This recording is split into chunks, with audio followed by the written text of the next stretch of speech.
नमस्कार, my name is CHO Ruby Singh, HWC Chilaria, block Sirsiya, district Shravasti. आज हम बात करेंगे आपसे कोरोना वायरस के लक्षण और उससे हम कैसे बच सकते हैं, बचाव के उपाय के बारे में बात करेंगे।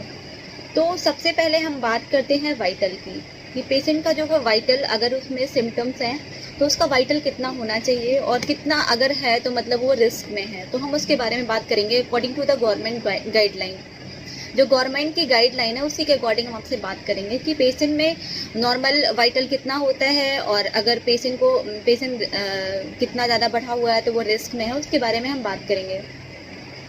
सच है, हम आपको पहले बता दें, जैसे पेशेंट के हम ब्लड प्रेशर की बात करेंगे, ऑक्सीजन लेवल की बात करेंगे, टेम्परेचर की बात करेंगे, चेस्ट HRCT की बात करेंगे। तो सबसे पहले हम बात करते हैं पेशेंट के ब्लड प्रेशर की। पेशेंट का जो ब्लड प्रेशर है वो 120/80 है अगर, तो वो नॉर्मल कंडीशन में है। अगर जो है 130/85 है तो नॉर्मल एंड कंट्रोल लेवल में है। अगर पेशेंट का ब्लड प्रेशर 140/90 mmHg है मतलब वो थोड़ा सा बढ़ा हुआ है। और अगर पेशेंट का ब्लड प्रेशर 150/95 है तो मतलब पेशेंट जो है उसका ब्लड प्रेशर बहुत ज़्यादा हाई है। सेकेंड हम आते हैं O2 सैचुरेशन पे। पेशेंट का जो है ऑक्सीजन लेवल कितना होना चाहिए। अगर पेशेंट का ऑक्सीजन लेवल जो है 94 है मतलब कि नॉर्मल है। अगर पेशेंट का जो ब्लड सैचुरेशन है वो 95 से 100 है तो मतलब अच्छा लेवल माना जाता है। 95 से 100 है मतलब ठीक है। 90 से 93 तक अगर O2 लेवल है तो मतलब थोड़ा कम है। याद रखिएगा, 90 से 93 तक अगर O2 लेवल है, पेशेंट का सैचुरेशन जो है 90 से 93 तक है मतलब थोड़ा कम है उसका। और अगर 80 से 89 है, ध्यान से सुनिएगा, अगर 80 से 89 O2 सैचुरेशन लेवल है मतलब उसका जो है सैचुरेशन लेवल बहुत ज़्यादा कम है, मीन्स उसे हॉस्पिटल की ज़रूरत है। तो सबसे पहले हमने बात की ब्लड प्रेशर की, सेकेंड ऑक्सीजन की। थर्ड हम बात करेंगे पल्स रेट की। पेशेंट में पल्स रेट कितना होना चाहिए, कितना नॉर्मल है और कितना ज़्यादा है तो बढ़ा हुआ है, कितना है तो कम माना जाएगा। सबसे पहले 72 जो है बीट पर मिनट, जो स्टैंडर्ड जो हमारा पल्स है वो स्टैंडर्ड लेवल का माना जाता है, 72 बीट पर मिनट। 60 to 80 जो है वो नॉर्मल है। अगर 90 से लेकर के 120 तक का पल्स है मतलब वो थोड़ा सा जो है बढ़ा हुआ है। याद रखिएगा, 90 to 120 अगर पल्स है मतलब थोड़ा बढ़ा हुआ है, बढ़ा हुआ माना जाएगा।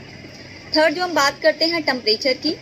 टेम्परेचर में पेशेंट में टेम्परेचर का मतलब होता है बुखार कैसा है, कितने लेवल तक है तो बुखार हम मानेंगे।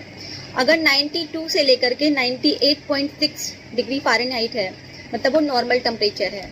पेशेंट का अगर जो है 99 डिग्री फ़ारेनहाइट है मतलब वो माइल्ड टेम्परेचर में है। अगर पेशेंट का जो टेम्परेचर है वो 100 से 102 है मतलब 102 बुखार है तो वो हाई टेम्परेचर में आएगा। फिर से बता देती हूँ, 92 से लेके 98.6 डिग्री फ़ारेनहाइट नॉर्मल टेम्परेचर है।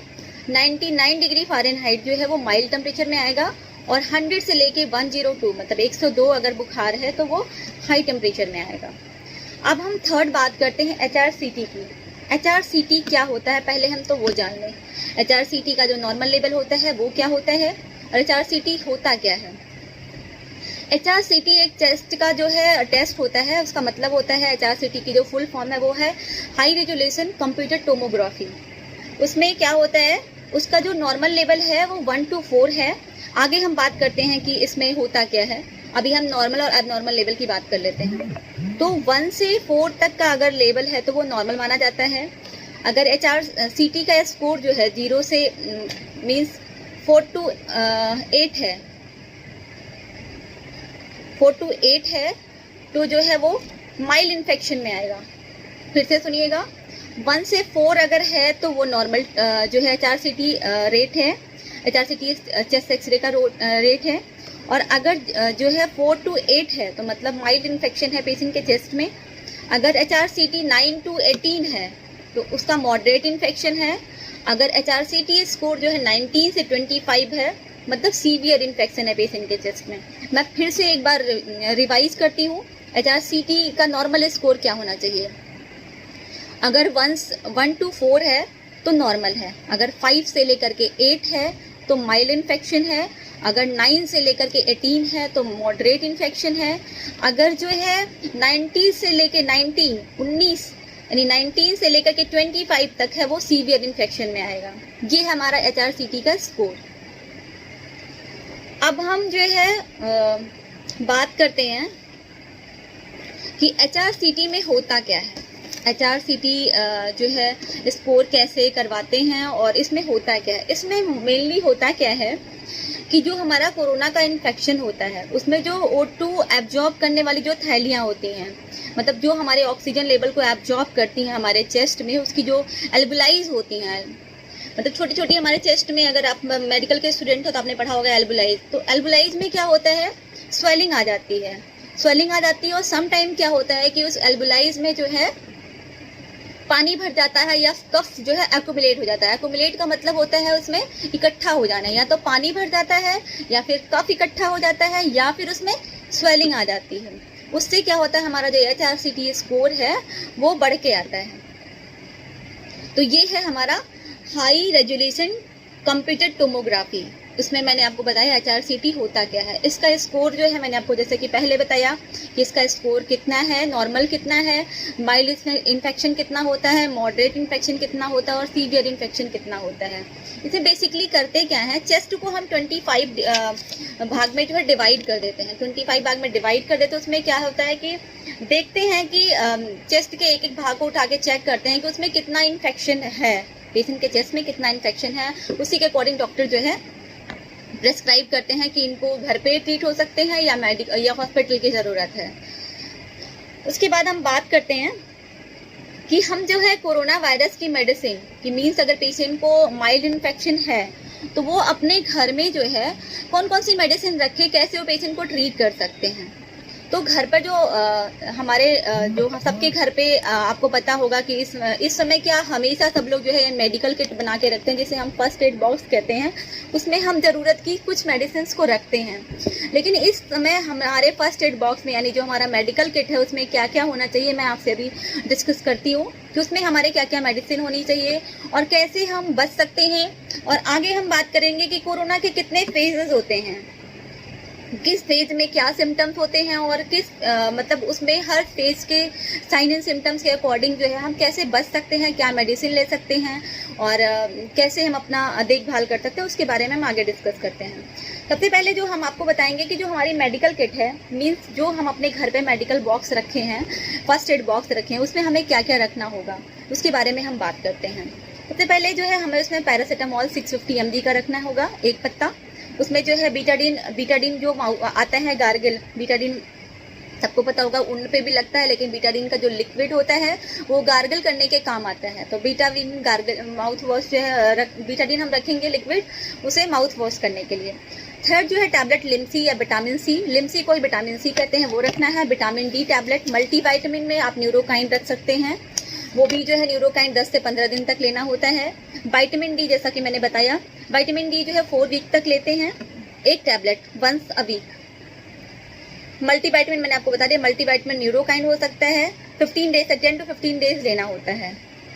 अगर किसी को माइल्ड इन्फेक्शन है तो उससे जो है स्टीम लेने के लिए बोलेंगे हम कि वो स्टीम ले और गर्म पानी से गरारा करे, जिसको हम गार्गल बोलते हैं। और गर्म पानी में अगर नींबू मिला के हम पीते हैं तो क्या होता है कि जो हमारा कोरोना वायरस है वो हमारे फेफड़े तक नहीं पहुंचता। वो अगर हमारे गले में खराश है, अगर हम गर्म पानी में नींबू डाल के पी रहे हैं तो उसका जो है संक्रमण जो है वहीं ख़त्म हो जाता है। तो ऐसा करने से भी हम जो कोरोना वायरस के संक्रमण को कम कर सकते हैं। अब हम बात करते हैं फेजेस की। कोरोना वायरस के कितने फेजेस हैं और उस किस फेज में क्या साइन एंड सिम्टम्स आते हैं और उससे हम कैसे बच सकते हैं। फर्स्ट फेज जो है वो है नाक में कोरोना जब होता है तो उसमें हम क्या कर सकते हैं। तो नाक में जब कोरोना होता है तो उसके लिए हम जो है इसका जो ट्रीटमेंट है वो हाफ डे में हम कर सकते हैं। मतलब हमें हल्का हल्का जो है लगेगा कि हमें इरिटेशन होने लगता है और ऐसा लगेगा कि जो है कफ होने वाला है, मतलब मीन्स कोल्ड होने वाला है, ऐसा फीलिंग आती है। वो सबको जब नाक में कोरोना होता है तो हल्की हल्की जो है एहसास सबको होने लगता है कि जो है कोरोना होने के सिम्टम्स या फिर हमें नॉर्मल वायरल होने के सिम्टम, क्योंकि कोरोना के जो लक्षण है वो नॉर्मल वायरल से ही मिलते जुलते हैं, तो वायरल के सिम्टम्स होने लगते हैं। तो नाक में जब कोरोना होता है तो उसका जो रिकवरी रेट होता है वो हाफ डे में हम ठीक कर सकते हैं। उसमें हम क्या कर सकते हैं, मोस्टली उसमें जो है फीवर नहीं होता है, असिम्प्टोमेटिक होता है। बहुत लोग कहते हैं कि हमारा एंटीजन जो है पॉजिटिव आ गया लेकिन हमको कोई लक्षण नहीं थे, तो ऐसे लोगों को जो है नाक में कोरोना होता है। तो उसमें क्या होता है, सिम्टम्स जो होते हैं वो ज़्यादातर नहीं दिखते हैं, लेकिन आपका एंटीजन है आरटीपीसीआर आपका पॉजिटिव आता है, पेशेंट असिम्प्टोमेटिक होता है, उसमें कोई भी लक्षण दिखाई नहीं देते हैं। इसमें हम क्या करते हैं, इसमें हम स्टीम इन्हेलेशन लेते हैं और ल्यूकवार्म वाटर का सेवन करते हैं। स्टीम इन्हेलेशन, इसमें जो है गर्म पानी का भाप लेंगे और गर्म पानी पिएंगे नींबू डाल के। और जो है अगर जो है आपको ज़्यादा दिक्कत हो रही है तो आप टैबलेट विटामिन सी ले सकते हैं। सेकेंड फेज की हम बात करेंगे। सेकेंड फेज में क्या होता है कि पेशेंट के गले में जो है खराश होती है। अब गले में खराश होगा तो उसका जो रिकवरी रेट होता है वो कितने दिन का होता है। जैसे अभी मैंने बताया कि जो नाक में कोरोना होता है उसका जो रिकवरी रेट, ये जो मैं बता रही हूँ गवर्नमेंट के गाइडलाइन के अकॉर्डिंग बता रही हूँ। जो नाक में कोरोना होता है उसका जो रिकवरी रेट होता है वो आधा दिन का होता है, लेकिन जो गले में कोरोना होता है उसका जो रिकवरी रेट होता है वो 1 डे होता है। इसमें भी हमें क्या करना होता है, गार्गल करना होता है, ल्यूकवार्म वाटर लेना होता है उसमें नींबू मिक्स करके। और जो है अगर बुखार आ रहा है तो टैबलेट पीसीएम लेते हैं हम। सेकेंड, अगर सीरियस प्रॉब्लम है तो हम vitamin C, B complex and antibiotic लेते हैं। एंटीबायोटिक में आप कुछ भी डॉक्टर से ऑनलाइन कंसल्ट करके, जैसे एजिथ्रोमाइसिन है और डॉक्सीसाइक्लिन है, अगर डॉक्टर प्रिस्क्राइब करते हैं तो वो सारी एंटीबायोटिक आप ले सकते हैं according to the doctor prescription. अपने मन से कुछ भी नहीं लेना है, याद रखिएगा। और अगर बुखार आ रहा है तो पैरासीटामोल, SOS लेंगे, विटामिन सी लेंगे, मल्टीविटामिन लेंगे। इसके अलावा जो है हम क्या करेंगे, ल्यूकवार्म वाटर नींबू मिला के हम पीते रहेंगे। अब हम बात करते हैं थर्ड फेज की। थर्ड फेज में क्या क्या होता है, अभी मैंने पहले बात किया फर्स्ट फेज में जो है नाक में कोरोना होता है जिसका रिकवरी रेट हाफ डे का होता है। सेकेंड जो बताया वो गले में कोरोना का रिकवरी रेट जो है 1 डे का होता है। थर्ड हम बात करते हैं गले में कोरोना, फेफड़े में कोरोना जब होता है तो हमें क्या क्या होता है। मतलब फेफड़े में जब कोरोना पहुंच जाता है तो कोरोना का संक्रमण अगर फेफड़े में पहुंच गया तो हमें क्या होता है, 4 से 5 दिन तक खांसी आती है बहुत ज़्यादा, कभी ड्राई कफ, कभी स्पुटम वाले कफ, उसमें कफ ज़्यादा आते हैं। सम टाइम पेशेंट को ड्राई कफ होता है, सम टाइम पेशेंट को लूज कफ होता है। इसमें भी हम क्या करते हैं, सेम जो हमने सेकेंड फेज में किया था, इसमें भी फर्स्ट फेज में किया था, उसमें भी हम क्या करते हैं, स्टीम इनहेलेशन लेंगे, गार्गल करेंगे और लेमन वाटर पिएंगे। ल्यूकवार्म वाटर में लेमन डाल के हम पिएंगे। विटामिन सी लेंगे, बी कॉम्प्लेक्स लेंगे, पैरासीटामोल लेंगे अगर फीवर आ रहा है तो, और पल्स ऑक्सीमीटर से अपना जो है O2 लेवल, सैचुरेशन लेवल, उसको हम चेक करते रहेंगे। ठीक है। और ऑनलाइन डॉक्टर से, जैसा कि मैंने प्रीवियस वीडियो में बताया था कि ई-संजीवनी OPD के थ्रू आप जो है MBBS डॉक्टर के थ्रू ऑनलाइन कंसल्टेशन कर सकते हैं।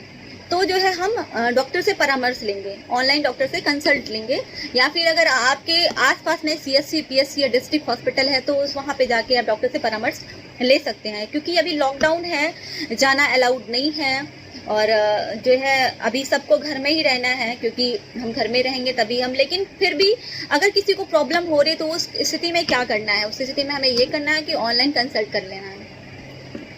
अब हम बात करेंगे हॉस्पिटलाइज स्टेज क्या होती है। मींस पेशेंट अगर बहुत ज़्यादा सीरियस है तो उसमें ऐसे क्या क्या लक्षण दिखेंगे जैसे लगेगा कि उसे हॉस्पिटल में जाने की ज़रूरत है। अगर पेशेंट का O2 लेवल, फिर से हम बात करते हैं, अभी मैंने प्रीवियसली बताया कि O2 लेवल कितना होना चाहिए। अगर पेशेंट का O2 लेवल जो है 92 से कम हो और कोविड के सिम्टम जैसे फीवर, कफ, ब्रीदिंग डिफिकल्टी और ब्रीदिंग डिफिकल्टी हो रही है तो मतलब पेशेंट को जो है ऑक्सीजन सिलेंडर की ज़रूरत है। मतलब हॉस्पिटलाइज स्टेज फिर से सुनिएगा, पेशेंट का O2 लेवल अगर 92 से कम है, 92 से अगर कम है और उसे फीवर है, कफ है, ब्रीदिंग डिफिकल्टी है तो पेशेंट को O2 सिलेंडर की ज़रूरत है। Means patient need to be hospitalize. ठीक है। अब हम बात करते हैं इमीडिएटली हमें क्या करना है, हमें इमीडिएटली अपने नियर हॉस्पिटल में कांटेक्ट करना है। क्या करना है, अपने नियरली हॉस्पिटल में क्या करना है, कांटेक्ट करना है। और अभी हम आपको एक ज़रूरी बात बताते हैं कि जो पेशेंट का अगर पेशेंट के ब्लड में कोविड वायरस है, यानी कोरोना वायरस का वायरस है अगर उसके ब्लड में, तो उसका जो पीएच लेवल कितना होना चाहिए। अगर पीएच लेवल उसका इतना है, मतलब उसे जो है क्या क्या खा सकते हैं हम अपने खाने में रेगुलर, क्या क्या वेजिटेबल्स ले सकते हैं, क्या फ्रूट ले सकते हैं, जिससे हम वायरस के संक्रमण को रोक सकते हैं घर पे ही। मीन्स अगर पीएच लेवल, आपके ब्लड का पीएच लेवल, जब भी डॉक्टर टेस्ट करवाते हैं तो उसमें पीएच लेवल जरूर चेक करवाते हैं। तो पीएच लेवल हमारे जो अगर बॉडी में कोरोना वायरस, उसका जो पीएच लेवल है वो 5.5 से 8.5 तक होता है। फिर से याद सुनिए, कोविड वायरस का जो पीएच होता है वो 5.5 से 8.5 तक होता है। इसमें क्या करते हैं, अगर हम कुछ विटामिन सी के फ्रूट, जैसे हमारा lemon means green lemon, yellow lemon, और गार्लिक हो गया, मैंगो हो गया, कीनू हो गया, और अनानास हो गया, संतरा हो गया, और कुछ फल हैं एवोकेडो, जलकुंड। ये मुझे मतलब प्रॉपर तरीके से मुझे भी नहीं आइडिया है, लेकिन अगर आप एवोकेडो, जलकुंड सर्च करिएगा आपको समझ में आ जाएगा। बाकी नॉर्मल चीज़ें तो सबको पता है कि लेमन सबके यहाँ कुछ, कभी ग्रीन लेमन आते हैं मार्केट में, कभी येलो आते हैं, वो सबको पता है। अनानास भी सबको पता होगा, संतरा भी पता होगा, मैंगो भी पता होगा, जलकुंड और कीनो भी सबको पता होगा। जलकुंड और एवोकेडो आप लोग देख लीजिएगा अगर किसी को पता होगा तो। बाकी कैसे पता चलेगा कि आपको जो है कोरोना वायरस है।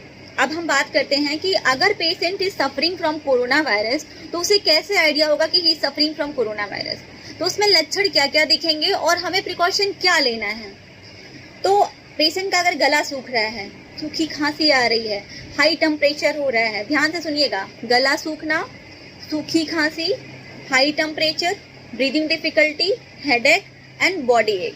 क्या क्या हो रहा है, हेडेक हो रहा है, बॉडी एक हो रहा है, ब्रीदिंग डिफिकल्टी हो रही है, हाई टेम्परेचर है, और गले में गला सूख रहा है और सूखी खांसी है।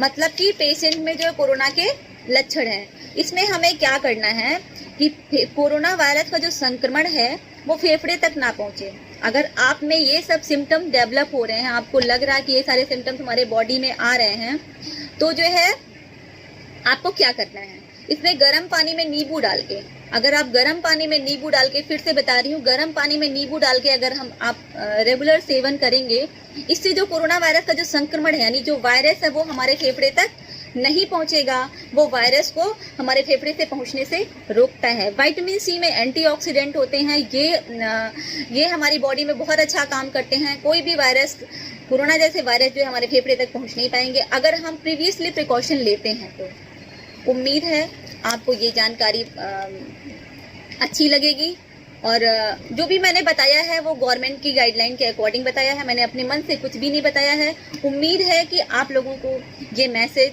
और ये जानकारी पसंद आए। धन्यवाद।